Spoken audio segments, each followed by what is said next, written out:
You developed what I call survival patterns, brilliant strategies that helped you navigate childhood. But now, decades later, they're suffocating you. And menopause, the hormonal changes, dropping estrogen, progesterone, oxytocin, and testosterone, among others, are stripping away your ability to pretend this is sustainable.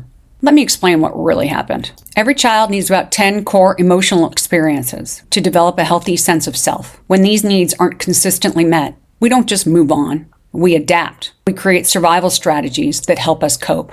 Safety. If home felt unpredictable, you learned hypervigilance. Now, decades later, you still scan the room for tension, read microexpressions, and feel responsible for managing everyone's emotional temperature. Attunement. If no one asked how you felt, you learned to disconnect from your own emotions. Today, when someone asks you what you need, you honestly don't even know. You've been so focused on everyone else's inner world that you forgot you even had one. Validation. If your feelings were dismissed or criticized, you developed a harsh inner critic. You learned that your emotions were wrong or too much or inappropriate. Now you second guess every feeling and apologize for having needs. Belonging. If you felt like an outsider, if your authentic self wasn't welcome or you didn't feel welcome, you learned to shapeshift. You became whoever you needed to be to fit in, hiding your true feelings and needs so that you would be accepted. Love. If affection felt conditional, flowing when you were good, but disappeared when you had needs, or you disappointed that person. You learned to perform for love. You became the helper, the giver, the one who earns worth through service.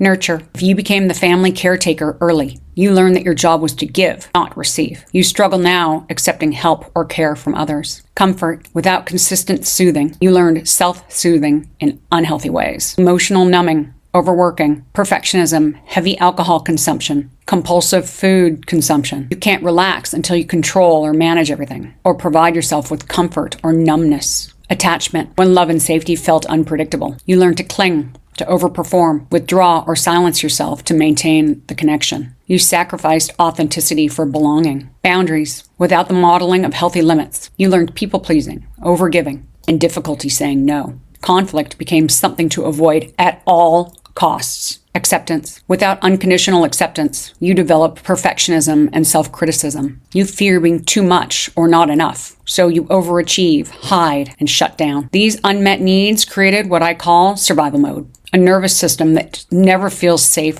just being. Instead, you're constantly doing, fixing, appeasing, or hiding to avoid rejection, abandonment, or conflict. I experienced every single one of these. It's very painful. Let me paint a picture of what this has cost you, because this pain is real and it's been building for decades.